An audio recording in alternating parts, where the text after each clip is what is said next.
Coming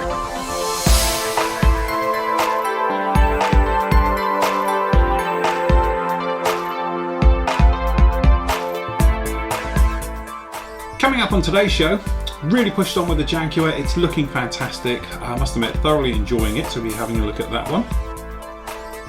Tamiya Sherman, again, another fantastic kit. This one's really gone together very, very nicely. I've been using a lot of the new Flory models pigments on this one, so I'll be showing you about that one. Airbrush seals. Lots of you having trouble with seals and airbrush and leaks and bubbles and things like that, so we'll be having a good look at how your airbrush works with the internal seals and replacing them. This week's kit reviews, we'll be talking about the Talon 2. This is Trumpeter's 1/48 scale new kit, and we've got the Battlestar Galactica Monster 1/32 Silent Raider. Flory Models pigments. Yes, the pigments are out and available now, so we'll be having a look at those. Plus all the other news and gossip. Hello, welcome to Flory Models. I'm Philip Flory on this very special show. Pretty special because we've just had the eclipse not 10 minutes ago. In fact, still going on out behind us. So there you go, that'll be the last one here until 2090, is it? So something a little bit different. Anyway, okay, it was really a week of finishing things off and new things as well. Obviously we're working quite hard on the Sherman, making our way through. You're a little bit behind to where I am, and I've done a little bit, as you can see here, on a diorama base, which is something different for me. This is a totally scratch built one by myself, which is to say is a first. I've never done something apart from really we did the muddy one for the Somme for the World War I tank, but to actually give it textures and grass and all the other bits and pieces that go down with it, as I say, that's a big old first for me. Never done anything like that one. So there's loads of parts for you to catch up on that one. You got part 7 coming up, which is talking about obviously stowage, stuff like that. Part 8 is all about pigments and things. There's going to be a bit of that at the end of the show. But needless to say, I am well in the armour bug at the moment. Really love doing it. Just doing the diorama base, which to be honest, it only took me a couple of hours work. Really enjoyed it, sort of getting quite into the bug of that and everything else. And then you have the Jaguar. To be honest, it's done and I've loved every minute of it, but God, it was an awful kit. It's just so many, I coined the term sort of schoolboy errors because they're little tiny faults with the kit which give you so much trouble, which really shouldn't, because as modelers we should just sit down and say, okay, it's got a fault. We're going to put it right, fix any problems as we come across them and everything else. But I think because, you know, modern kits and that were quite sport the way they go together these days, you know, as I say, in the 70s that would have been a very top of the range fantastic kit. It's just now with sort of, you know, Tamiya kits and things like that, we're just so used to this CAD work that it just clicks together, literally hardly any glue required, and gives you a perfect model every time. It's a little bit old school going back to a kit that just doesn't fit and having to do those complex issues, but that was all about what modelling was technically back in the day compared to it is now. But needless to say, it's finished, it's done. You're a little bit behind again. You're going to be coming through sort of weathering and everything else in the coming weeks with this one, so you know, definitely it'll be something to watch, especially using oils, which technically I don't normally do. It's had a clay wash right the way over it, then it had an oil wash to give it that sort of stained effect and everything else. And the guys that have seen the pictures now on my Facebook page, you would have seen those a lot clearer and sharper. But generally, I have to say, from a point of view of sitting here now looking at it, it's a cracking kit. It's brilliant. Everybody should go and get one. But that's purely because I've got over now the challenges of the kit and putting it together and getting it to actually work and everything else like that. But as I said, it's done, it's dusted from my point of view, it's all finished, and okay, not going to be rushing back to do that kit anytime soon, but I'm glad I've done it now. I'm glad it's in my collection and everything else like that.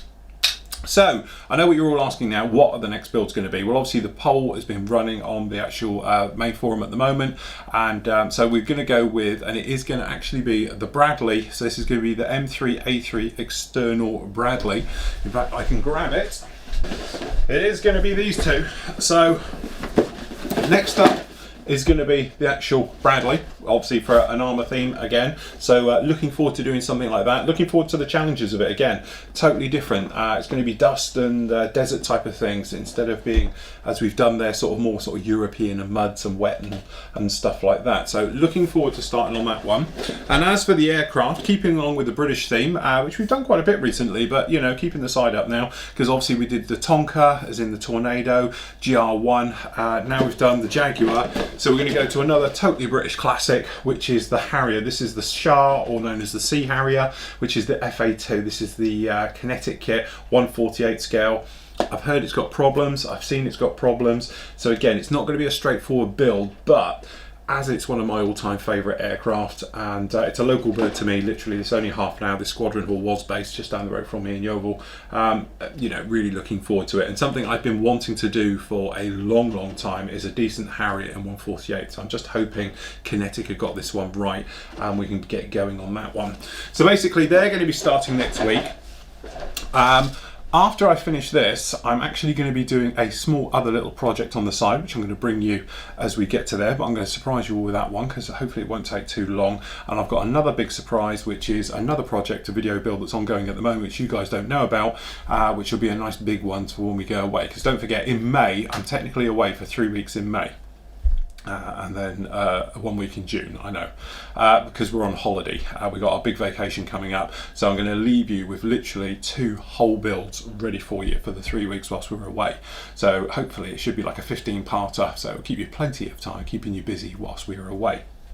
So there we go, that's the video builds. As I say, you're a little bit behind for me, but I'm trying to get ahead so when I'm away you've got plenty to watch and everything else like that. As I said, you know, really love doing that one. The pigments, which we'll talk about a little bit later on in the show, I don't usually use them. I've used them exclusive of oils and pigments on that particular one, and I've found a brand new technique of doing it and everything else. And we've used pigments on that on the diorama base here and everything else. But yeah, needless to say, absolutely loved it. You know, can't wait to do my next one if I'm honest. So I'm looking forward to doing something a little bit modern, but it'll be a lot of fun. And really goes the same along with the Jaguar. So anyway, I've got to thank everybody for all my birthday wishes that I came on Tuesday. Obviously St. Patrick's Day, which happens to fall on my birthday. It was carnage when I was younger, tell me. You know, you put those 2 dates together and it wasn't, the day after, the 18th, was a blur for a lot of my life. But needless to say, I must thank everybody. Thank you everyone, obviously, who joined us for the live show. We still did it, obviously, on the Tuesday night. No technical issues with that one. I think we found the problem, so hopefully from now on we won't have any more problems with that one. But a big thanks to John for coming down. He took us out to dinner as well, just before we went on air and everything else, and to Sid. So a big thank you guys and everything else like that. So, got to talk about it. We would basically...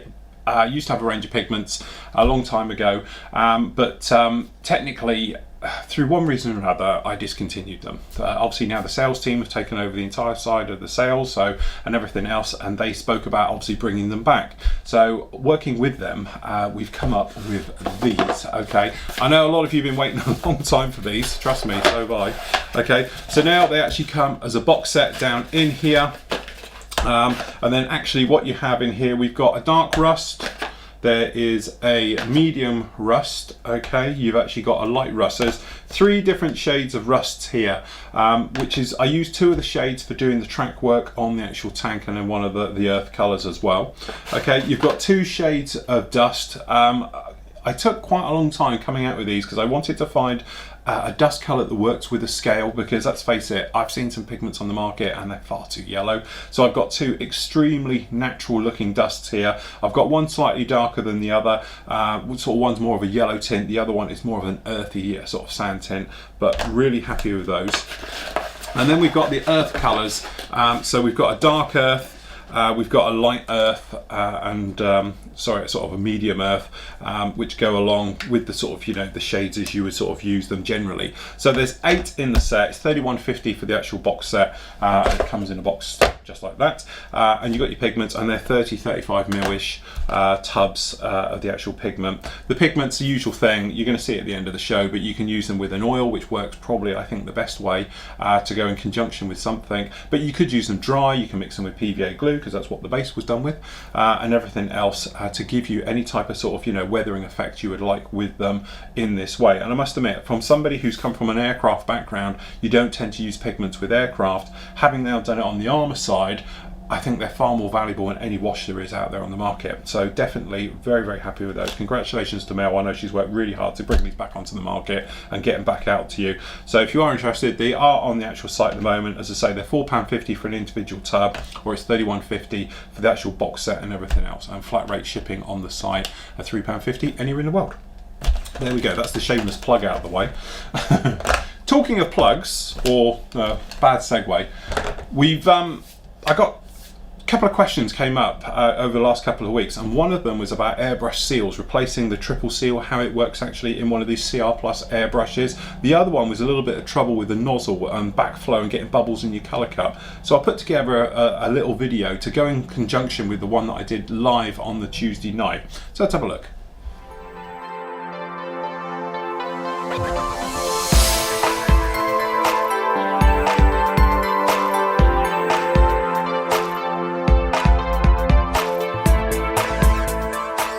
Okay, airbrush seals.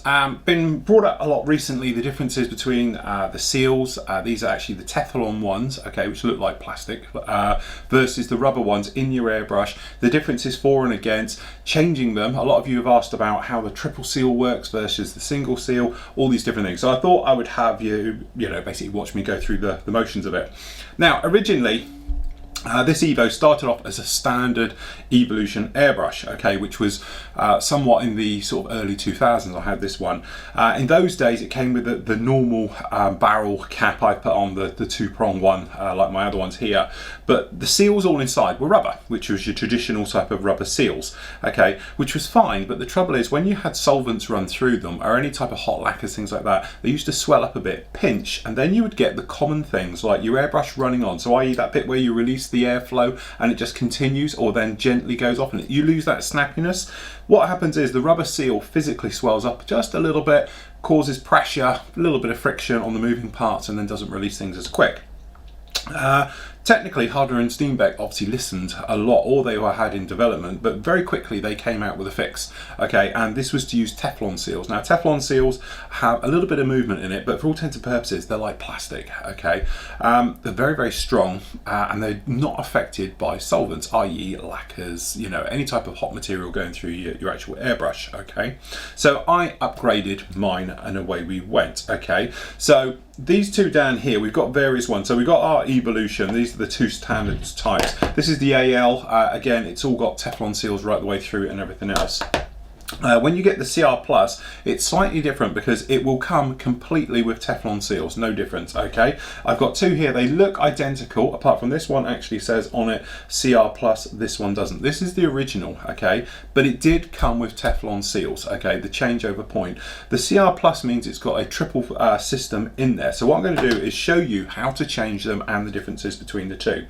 So, usual thing when you're taking your airbrush down, whip the back off, then slip your needle out the back. Okay, I have to remember which order these all are. And then what you're going to have is this guy here. Now you might need, I just grabbed mine, you get your little tools in here, and it's quite handy to use it. This one at the back here, this back collar can get very, very tight. Okay, so you've got this little guy and it has a little stick, and what you can do is use it to help undo this back section. Okay, which is your main body part, all right? That's fine, we just put it there. The trigger assembly comes out, all right? And then if you wanted to, you could whip the front off as well, exposing your nozzle and your needle cap, okay? So that's your various tools. Now this is basically the bit you're going to be going on about. Now, if I can get the bottom air stem off as well, which I can't without getting my tools on it, hopefully. Oh, there we go. So if you wanted to, this is your air stem.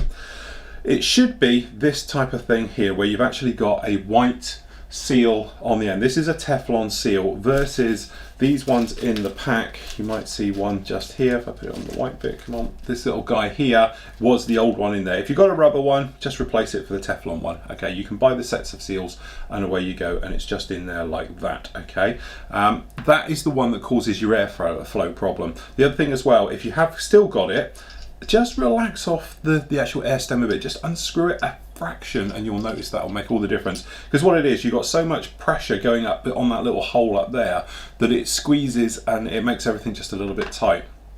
Now, the business end is down in there, okay? Now, you can buy a proper tool for this, but I don't have one of those. So what we actually have is, plug it in. Okay, I've got a little set here, so I'm going to use the 3mm. You could use the 3.8. And then down in here, what you want to do is just drop it down there and rotate it until you feel there. And what it is, there's a little flat-headed screw down in there, and you unscrew it all the way back. Okay, and then you can, there it goes, out he pops. Okay, so if you look down there, you can just see metal, okay, which is good, that's what we want. And then in here, we actually have a seal. There's one, and we just grab the other one.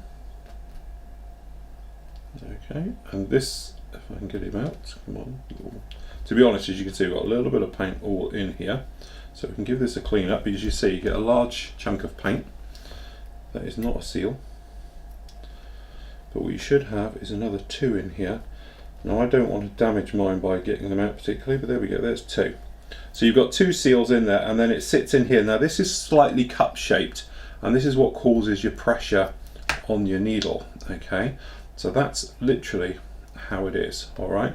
So there's not a lot of room going on these, but these literally just sit in here, but you have 1, and you have 2. Now to get it back in, what I use is one of these with a small one, and you put this in here. Now in reality you get a tool that's got a little blade on here, so when you turn it, it all goes in together. But if you do this, and then what it is, you can literally seat this up here, you know it's all going to line up. So then you can put it down in there. Then normally you would twist it if you've got the tool, we don't, so we're doing it this way. So then you slide that one out, put this one in, screw it up, okay, not over tight because you don't want to over crank it or anything else like that. Okay, and then literally you just slip this all back together so the end goes back in. This guy goes on here. Your air stem would go up in here. Okay, and then you've got your nozzle, other seal that goes around the end here, should be fine. But also just keep an eye on this little rubber one around here, this little O-ring that runs around this guy, because if you've got leaks in any one of those, that's when you get bubbles coming back up in your air cup. Okay, so that screws on the end just like that. Then technically your needle goes back up the end. And say my needle is absolutely filthy. I'm not going to try and push that through because it's filthy, that's the trouble. Okay, so this guy, okay, is the triple one. So if I take a shortcut here, I'm going to just pull the entire back out in one, which is very naughty, and you can see the decay of my needle, horrible. Bad, bad man. Okay, so end comes off, and then down in here, we're just going to come back in with this guy again, and we're going to unscrew. Okay, and now the difference is, let's get the left one back up in here. I need to get this guy out as well. We've got 1 seal left in here, 2 actually in here. Now you might see this guy's got paint on it. This is the last colour I painted, so that shows how the seal's working. So you might see we've got another one in here, and then 1, 2, and you can see they've got wet paint on. And what it is, this guy causes a sandwich effect. Okay, and we've got 1 last seal down in here, which you can see doesn't have any paint on it at all. So there's 3 of those, and you might notice here this one is a very different design. Instead of it just being a little dish and it's cupped, this guy is really, really deep. Okay, but you can see how it works. It's trapping paint and they squash together. So what you do, you just load them back up carefully. There's 1 in there. Okay, cleaning the paint off with my fingers, if I'm honest. Okay, and there's 2 seating down in there. And then we got the last guy again. Okay, so that's the 3 in there. And then this is what I do, stick this little guy up the back. That just holds it all in just like that on there. And then what you can do, put this in, slide it all the way down and in.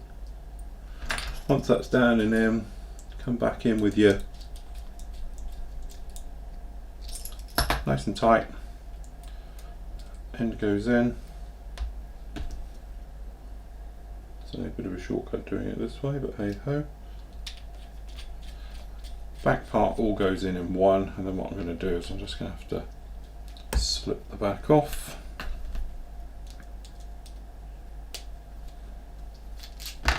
Because I need to retract that needle before we put the nozzle back in. Okay, and then you're back in the back, end on, okay, and you're good to go.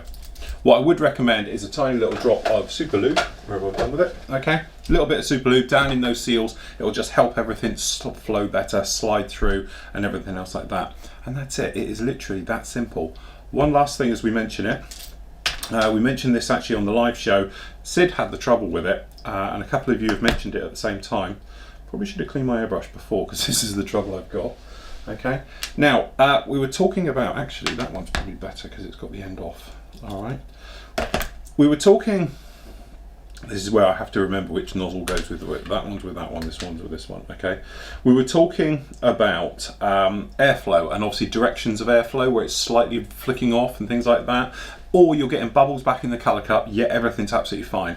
Make sure this little hole on the end here is good. Now if I just try and move all the cameras in just a little bit and we'll see what we can get.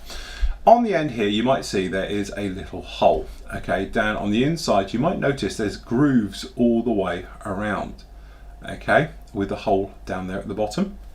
This nozzle fits in there and allows airflow all the way around. There's a gap all the way around here.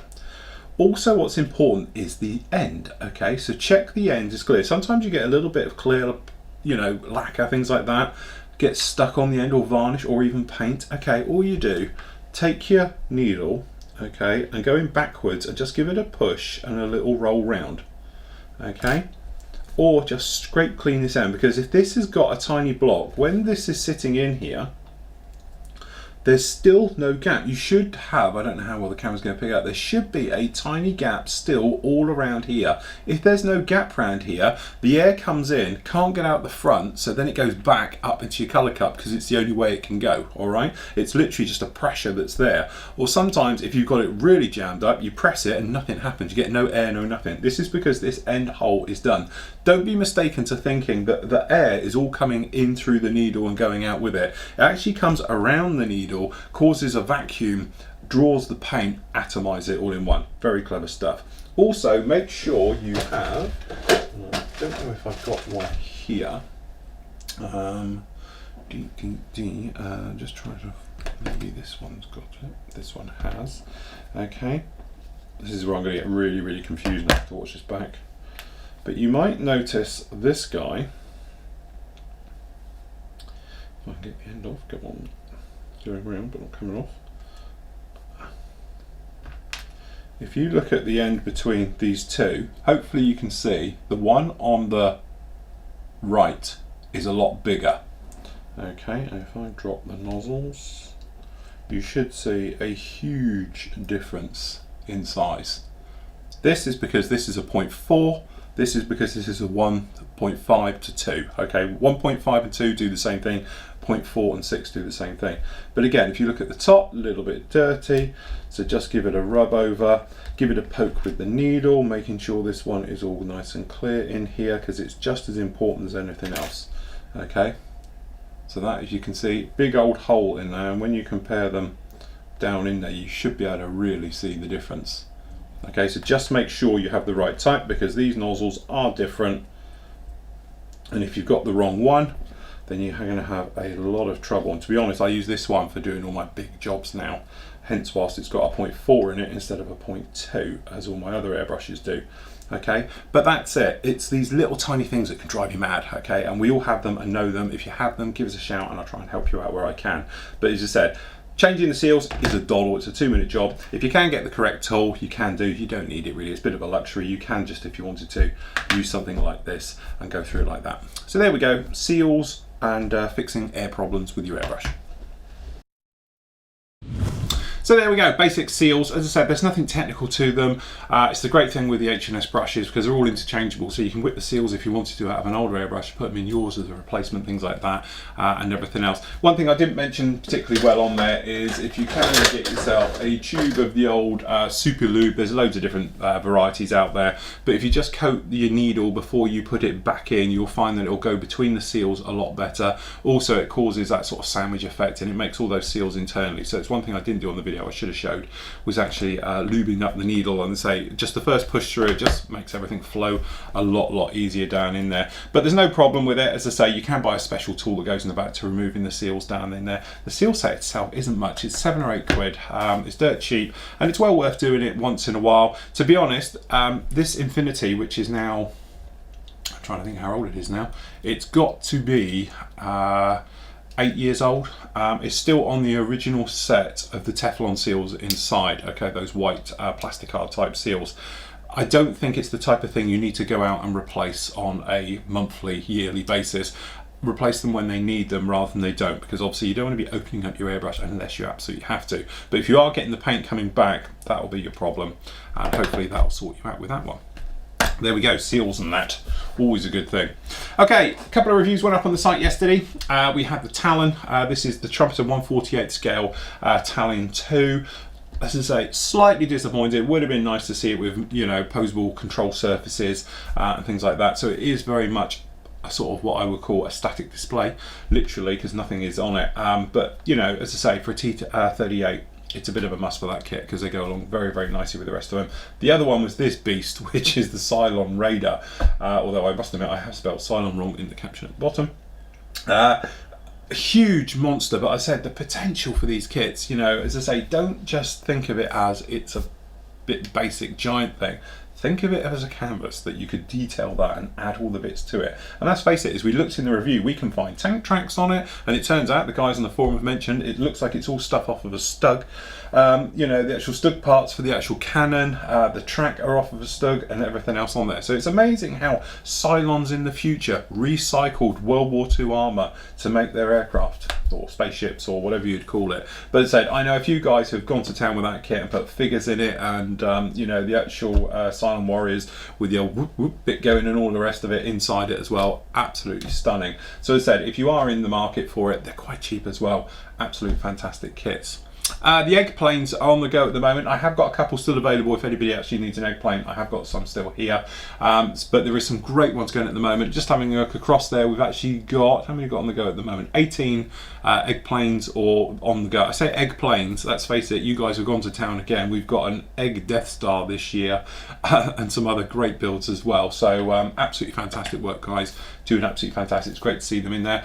Don't forget the dates for your group builds and various things on there. Sorry, as I look across, the Toad and Towing Sig, you've got until the 10th of May on that one. The Stirring Up Dust, you've got till 24th of June, which is obviously the giant group build. And your, which is the other one, the Night Fighters, you've only got to the 5th of April on that one, so you've got another, what, 2 weeks or so left on that one. So it's time to push on with that. The Night Fighter one, you've got 24 finished out of the 72 started, so time to pick up the pace there a little bit, guys, and get those going on that one.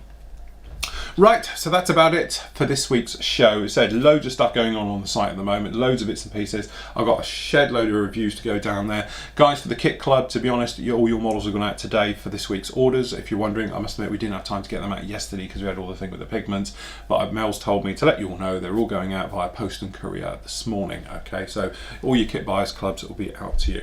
As I say, I've still got great reviews for you to come up. I've got this Kitty Hawk Gripen BD kit. I've got the Mirage 3, the kinetic one to get you out to you.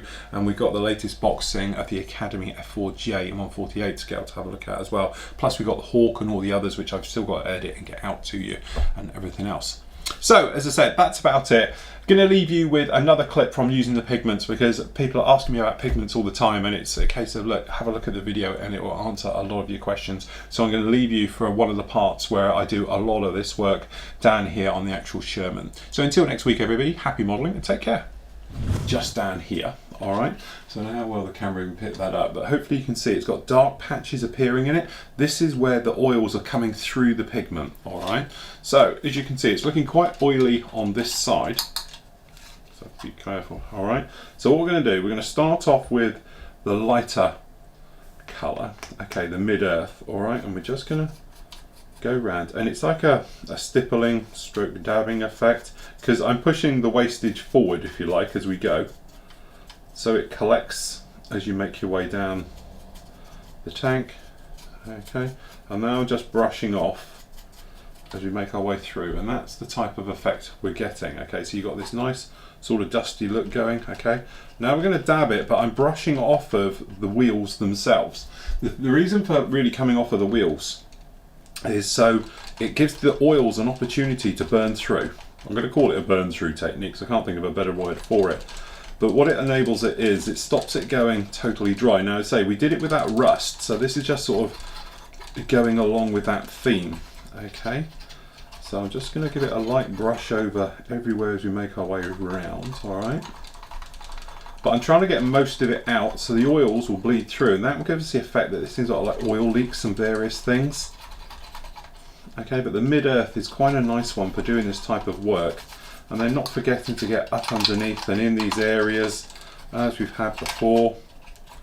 Okay, and then to be honest, I'm going to give it a blow to get it all out. And as you might see already, this one here, because I didn't put much in there, you can see it's bleeding through already, and then hopefully you can see, which is this lovely little colour here. I hate zooming around with the camera, but it's a good example. All right, well, we've actually got this sort of water effect bleeding through on here at the top. Okay, so it looks like it's travelling up, and again, it's just the oils coming through. All right, so that's that one. Now you can come in with perhaps a slightly different colour. So down here, we've got a bit more of the muddy colour. This is the dark earth. Okay, and we're just going to flick a bit of this around now. And we're just going to change the tone until we're happy with the colour that we've got. Looking a little bit sandy using the other one. So this is going to mix with that one. Hopefully it's going to do the same thing. So I'm trying to work it out of the others we can. Picking up the wrong one. Okay, all the way through. And then all these little areas, and as I say, do the front sprockets and areas and everything else. Then I'm going to grab it and we're just going to do the same, but a bit more lightly, just along this top. Okay, all the way around, and just a little bit more down the back here.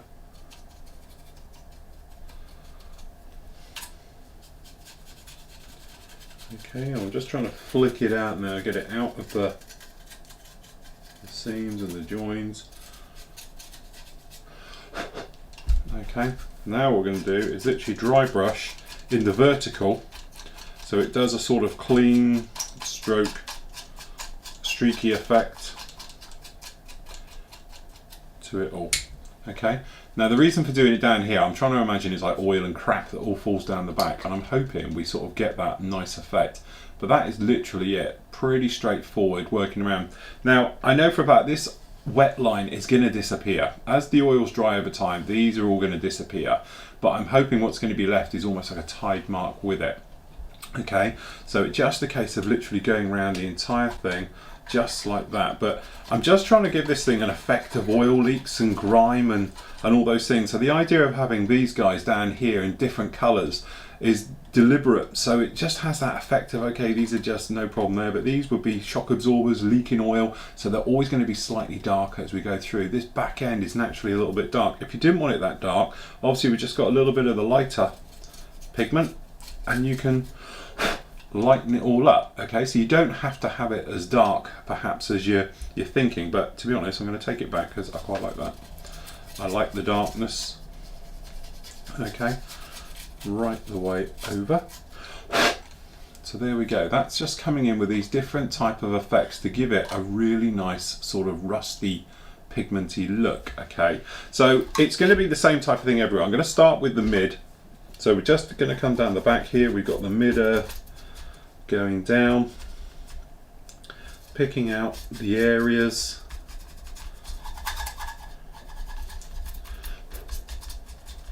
Okay, so I'm hoping the staining and the oils and everything else like that are just going to work with us. All right, and as you can see, we're just poking our way through, coming through quite naturally. Okay, to give us the the type of effects we're going for. But the oils, as you can see, will give us this sort of staining look to it. And now you can come in perhaps with some of the darker pigments, just for that effect of mud we were talking about. Because the stowage is all going to go on the back here, so I'm just imagining that it's really muddy, you know, and those types of things. Okay, now I'm just going to take some of this darker earths, so it looks like, basically, move some of those around, so it looks like, you know, mud footfall, stuff like that. Okay, now the front end here we've got to be a little bit careful with, because of, obviously, you've got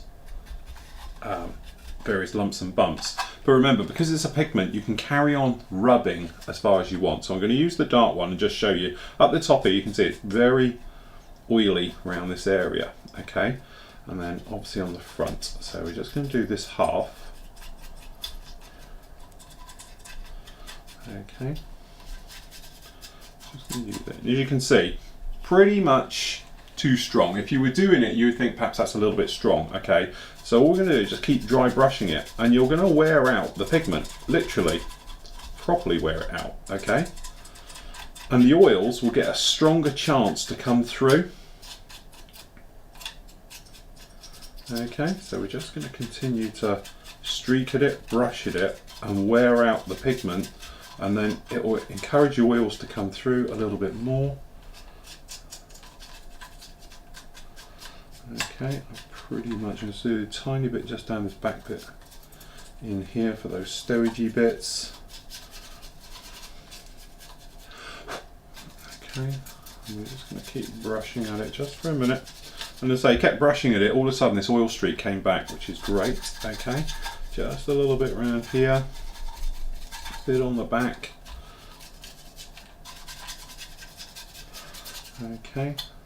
And as I say, this will die back, so it's not quite as strong as that, but you can see the effect we're going for, and this is the type of look I want. Okay, and then hopefully, as you can see on the front now, where that was looking really strong, it's actually going now and coming in and looking a little bit more streaky. All right, so what I'm going to do is just going to dab the front end and then dust him up and down. And don't forget, eventually the oils are going to give up, but they're not going to give up without a fight. But it's that fight which is enabling you to carry this on and to do all these great effects that we're doing now. I'm going to take this a little bit lighter, and we're just sprinkling around. Okay.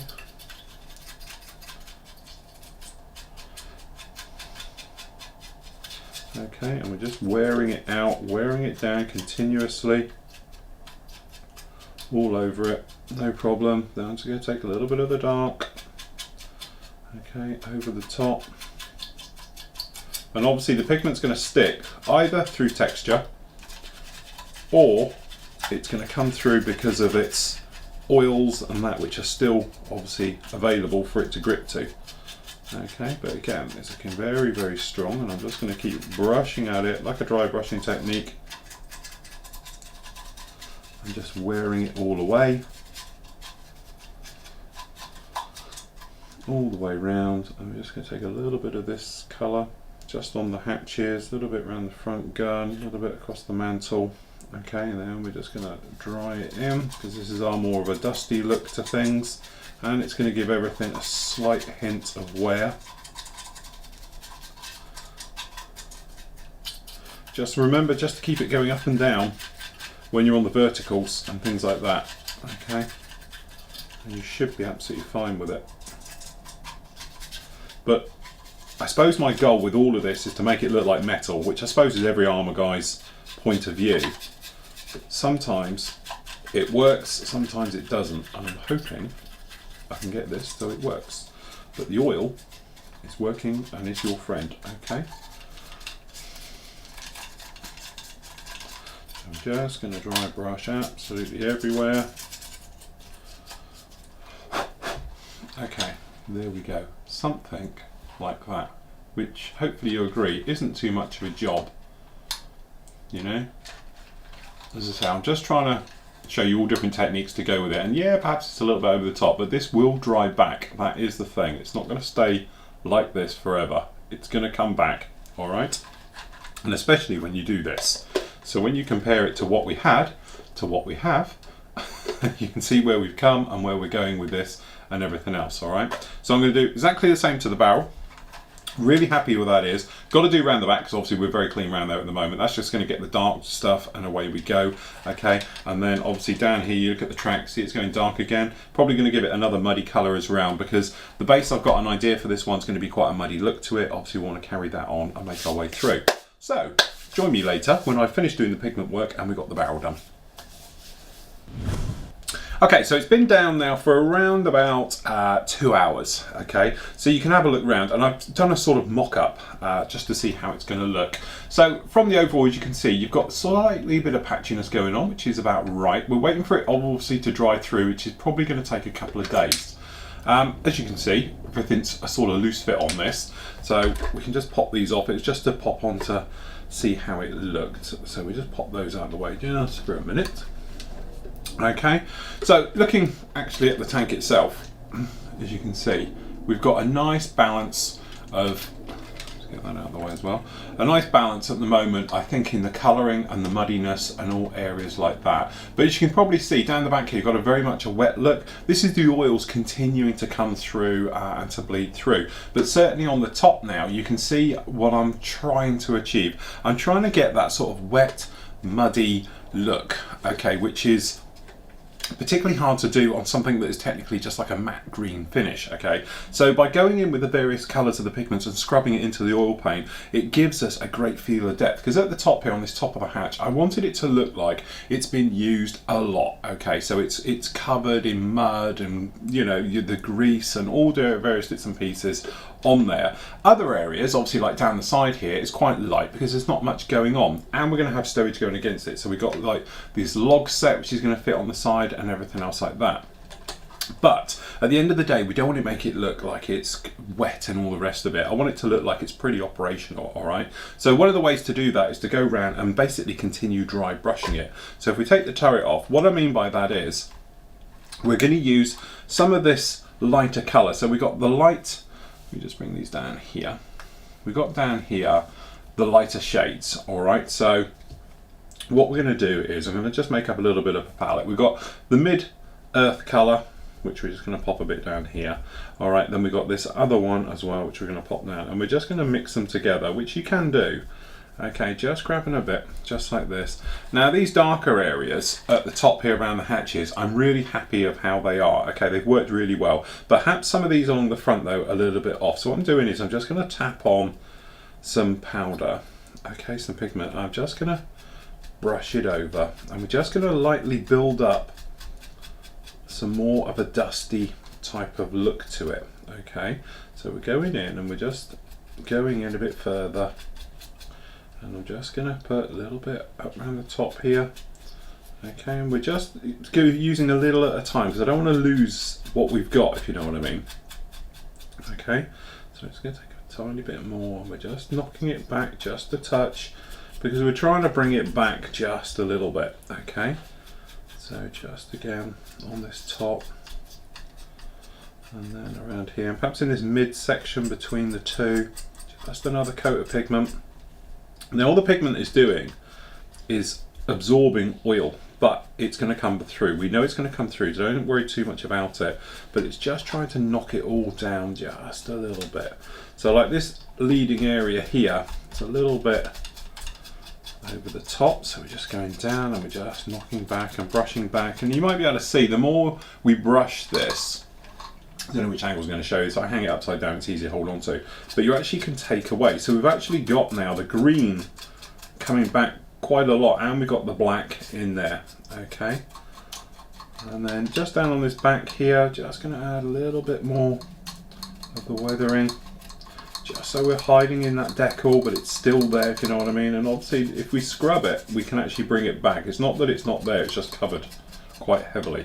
Okay, and then the same down the back, we've got these wet spots, so we're just going to take a little bit more of the pigment, just going to tap it on, then blow away, And we're just going to repeat this process a few times because we know the oils will come back through, but we're just trying to take them back perhaps just a touch. Okay, so like these band here, I know these are covered in stowage and we're not going to see it, so I'm not that worried about it. I'm just trying to show you the sort of differences we can get. Okay, and then again down these back